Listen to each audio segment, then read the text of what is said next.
तुम कब तक मौन रहोगे? तुम कब तक भविष्य को अनदेखा करोगे? तुम्हें कब तक राजनीतिक हवस रोनती रहेगी? तुम कब तक देश को यूं ही नफरत की राजनीति में झुलसने दोगे?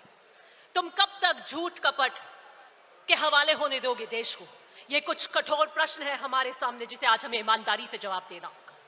आज यहां इकट्ठा होना एक राजनीतिक औपचारिकता और कर्तव्य नहीं है। एक ये प्रश्न है जो हमसे जागरूक नागरिक के दिल में एक आग और विद्रोह की तरह धड़क रहा है कि हम कहां खड़े और किस दिशा में जाएंगे। समय का चक्र हमसे पूछ रहा है, क्या तुम तैयार हो? यही सवाल आजादी के समय स्वतंत्रता सेनानियों के सामने खड़ा था। यही सवाल 1971 की जंग में सैनिकों के सामने खड़ा था, और आज 2025 में यही सवाल हमारे सामने पुनः खड़ा है। राष्ट्र की चेतना एक निर्णायक मोड़ पर खड़ी है, जहां पर संघर्ष धर्म है, संकल्प हमारा कर्तव्य है, और मैं आपको कहना चाहती हूं, मौन अपराध है। हमें तय करना है कि हम इतिहास के दर्शक बनेंगे या उसके निर्माता। भारत एक ऐसे मोड़ पर खड़ा है जहां दीप बुझने लगे हैं, संकल्पों की आस्था दरकने लगी है, मंचों पे से आदर्शों के भाषण के पीछे आत्मा मौन होती जा रही है। बदलता स्वरूप राजनीति का ऐसा प्रतीत होता है जैसे मानो एक मृत तृष्णा बनती जा रही है, जहां पर हर कोई दौड़ रहा है लेकिन पानी कहीं नहीं है। हमारे सामने भले ही बंदूक और बारूद की चुनौती आज खड़ी नहीं हो, लेकिन यह समय कम खतरनाक नहीं है, और हमें तय करना है कि आने वाले इसमें हम इस संघर्ष की आवाज बन पाएंगे कि नहीं बन पाएंगे।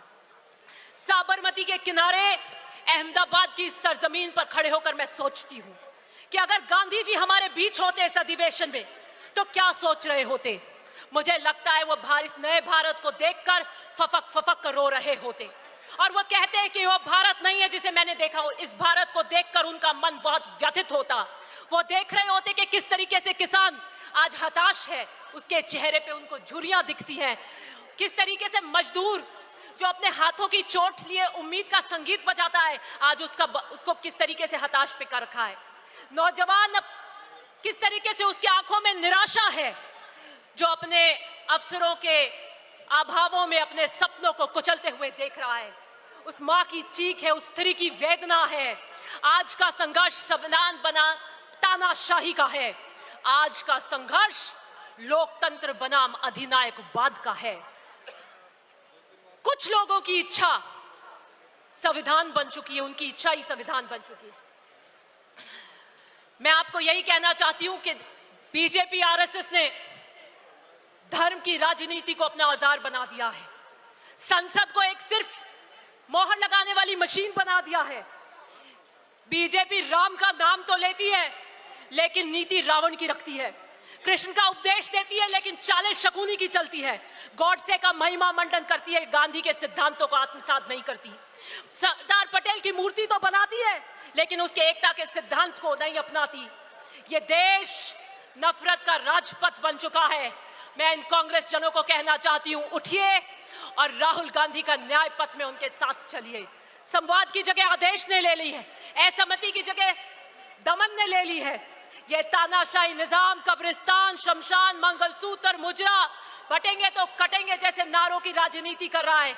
ये लपटे संविधान को जला रही हैं। मैं आखिर में यही कहना चाहती हूं कि आम आदमी की चीख मौन बन चुकी है। उसकी आवाज में न गजलों का लहजा है, न इशारों की नजाकत है। उस मां की चीख जिसने अपने बेटे को सांप्रदायिक हिस्सा में खोया है।